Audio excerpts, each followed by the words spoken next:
Jamen for mig at være en god formand, der er det, at jeg kan inddrage mine folk i opgaverne, så de bliver mere selvkørende og medbestemmende. Det er primært for mig.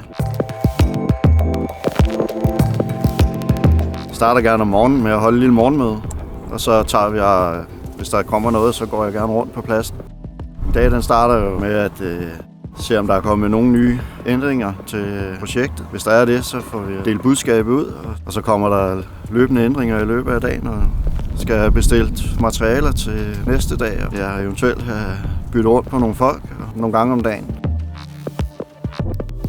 Hvis der er noget akut, så ringer jeg til dem. Så jeg har flere roller i løbet af en dag. Der er både lidt ledelse, og så er der lidt det sociale er der også, og så er der koordinering. Hjemme Holbøl er jo en lokal virksomhed, og jeg synes, den har rigtig spændende opgaver. Jamen, der er rigtig god stemning. Virkelig positiv stemning og imødekommenhed.